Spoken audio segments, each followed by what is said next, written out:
Welcome to the mysterious world of Magic Island, a place where anything can happen. Lost to time, hidden by strange forces, and filled with secrets that stretch beyond the imagination.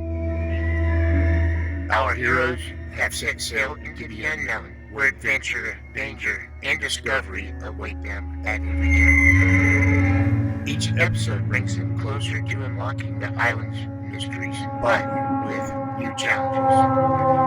Who knows what they will uncover next? Now sit back and close your eyes. Let the theater of the mind take you on a journey to Magic Island.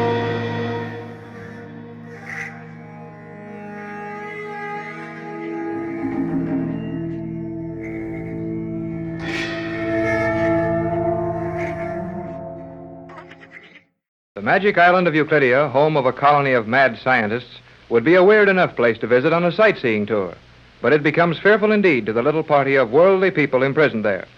When Mrs. Patricia Gregory set out to look for her young daughter, lost 14 years ago in a shipwreck, she little dreamed of the dangers her party would encounter. Captain Tex Bradford, friend of Patricia Gregory and organizer of the expedition, young Jerry Hall, amateur radio operator who begged to accompany them, and Joan Gregory, the daughter, are now prisoners on the island. Or rather, inside the island, as their quarters are down in the depths of this man-made structure. Left to their own devices after their escape and recapture, our friends soon discover that there is little pleasure in their imprisonment. They are nearly maddened by the constant echo of their voices in the steel chambers. Well, I know things don't look any too hot for us right now, but we've got to keep our chins up. Oh, you've been wonderful, Jerry.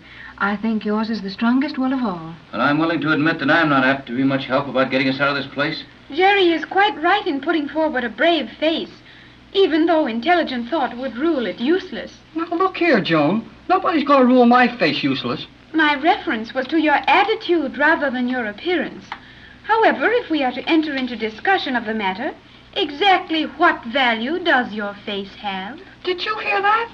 What value does my face have? Now, Jerry, don't get excited and start an argument with Joan. We can occupy our time better than that. Oh, it would seem so, Tex, and yet we must talk about something, and there's so little to be said. Joan, let you and I go in my room at the end of the hall where we can figure a way out of this thing. I'm quite willing to confer with you if you will confine your conversation to the bounds of logic, Gerald. Gerald? Huh. This is going to be a fine argument. Gerald. Oh, well, come on. Take a look at the pigeons while you're there, will you? Oh, we'll make sure they're all right. You will make sure of nothing, my young fool. G47. Precisely. We were merely going into the next chamber for a discussion, G47. Then be on your way. I have something to say to your mother and Captain Bradford. Come right on in, G47. Your attempt at courtesy is only a ridiculous gesture. I shall come and go within these chambers as I please. Well, is it all right if we go on now? No, nothing you could do would be right, but you have my permission. Go. Come on, Joan. You know, that guy gives me the willies. Jerry, the willies are what? Oh, so you forgot that already. Here I waste a lot of time trying to teach you English, and now you forget what the willies are. I am sorry, Jerry, but your words are so strange to me. No more than this blame island is strange to me. Huh. Hey, this door's open. That means old Geometry's been in here taking himself a good look around. We cannot prevent that. He rules Euclidia. Yeah, I know it. Well, let's go in and sit down. Maybe we can figure some way out of this mess. These apartments are very comfortable, are they not? They are not. This blame echo thing is driving me crazy. Nothing is comfortable that you can't get out of when you want to. You may be right. You know I'm right. No, Jerry. I know you think you are quite correct in everything you do, but I'm getting along all right. Now listen, old G47 isn't calling on your mother and Captain Bradford for any tea party. He's going to threaten them with something or else promise them something to get Texas formula. And we may have to work fast to figure another escape. But there is no opportunity for escape now. That's what you said before, and we got away. But we did not, as you would say, Stay got away. Stay got away. Oh, what's the use? Now, if we only get another chance to use those pigeons. Hey, Joan, the pigeons are gone. Jerry, they are not here. No, I'll say they're not here. But how did they get out? G47. But we'd have heard him moving around in this echo stuff here. Not G47.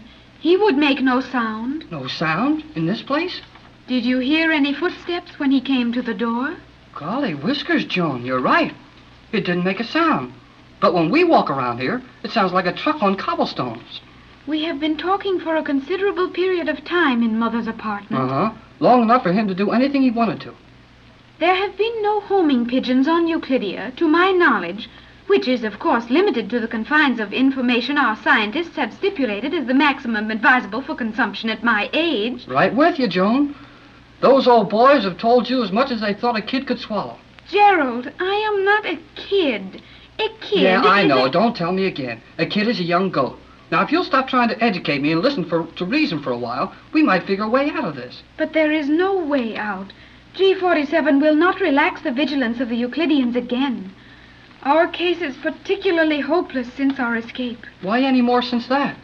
G47 will now realize our potentialities and be doubly anxious to secure the captain's formula. Well, he can figure all he wants to. But G47 or no G47, we'll get off this funny island someday, and I'll bet it won't take long either. It seems almost impossible that so stupid a person would be given such splendidly continuous vocal equipment. Jerry, he heard you. Oh, what of it? He didn't hear anything he doesn't know. It would need a man far more ignorant than any on Euclidia to learn anything new from one of your mental caliber, Hall. In a very short space of time, you may understand more fully what I mean. In a very short time, a very short... Gee, he's gone. Through that steel wall, without a sound. Jerry, you should know that G47 did not go through that steel wall. Well, it looked like he did. And even after your experiences with these Euclidean scientists, you are willing to accept the appearance for the fact? Oh, yeah, he didn't go through the wall at all. To be sure he did not. To be sure, nothing of this is Screwy Island. But I guess I know what happened. He stepped around a sharp corner in that hallway, and the polished steel made his reflection look like he was passing through. Now your mental processes are functioning again. Yeah, but no matter how old geometry got out of here, it's just another good sign that he knows a lot of tricks we'll have trouble catching up with. Jerry, listen.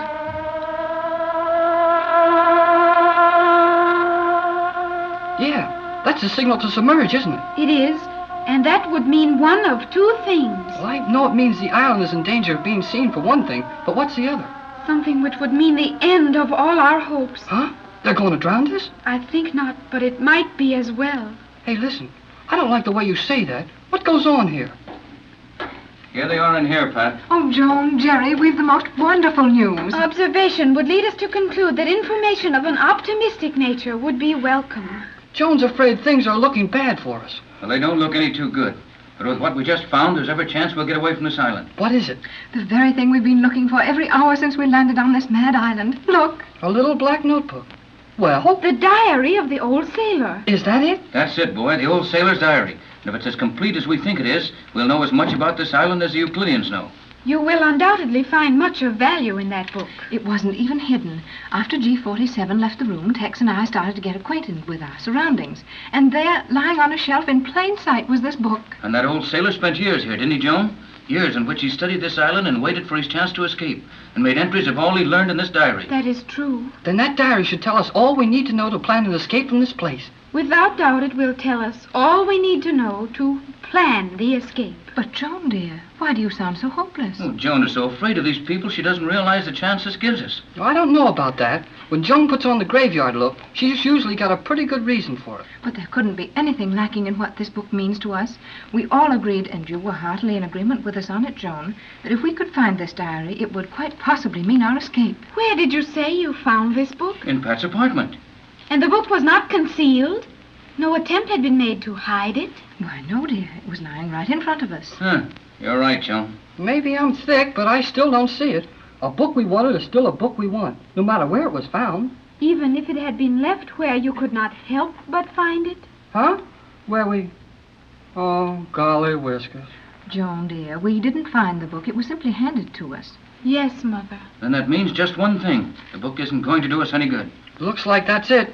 These Euclideans have figured out some way of being sure we'll stay here as long as they want us, no matter how many books we find. That is the situation to be faced.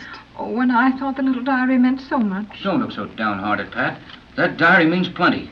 We're going to get off this man-made torture city someday, and when we do, we can use that information to further scientific work in the right direction back home. That's all swell, but Joan's got the idea we're not going to get back home.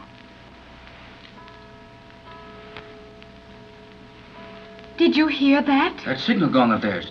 They're going to submerge this island or do some more of their tricks. I think it meant more than that. What is it? Don't act so mysterious, Joan. We must know all that you know about this island and know it as quickly as possible if we're to have a chance to escape. I will tell you, Mother, the instant I'm certain as to the meaning of that signal. If it was what I believe it to be, it will be repeated in 60 seconds. Well, if that's some special signal that we don't know anything about, let's keep quiet when it starts again so Joan can tell exactly what it is. In the meantime, let's... Oh, so they took the homing pigeons. Yes, Captain Tex. The little pigeons are gone. And with them went our strongest hopes for escape. Well, I didn't think they'd let us keep them anyway. Now, don't be too downhearted over the loss of those birds. These scientists won't hurt them any. They'll give them every care and attention because they want to study them. And the pigeons have done their work for us long ago. You all seem to forget that Johnson is on his way to the States with our position, and he knows where to get my formula. All we have to do is to hang on until he can have that formula compounded and organize a rescue party. We can expect rescue in less than 3 weeks. 1, 2, 1. Yes, that is the signal. And the position Johnson has for this island is quite useless. Useless? Why, Joan? That was the signal to move the island. You mean to submerge it? No, I mean to move it. Move it along the floor of the ocean for 1 mile or 25 miles or 1,000 miles. Move this island? But, gee, golly whiskers, if they can move this whole island, how will anybody find us? That is our hopeless position, Jerry. No one will ever find us.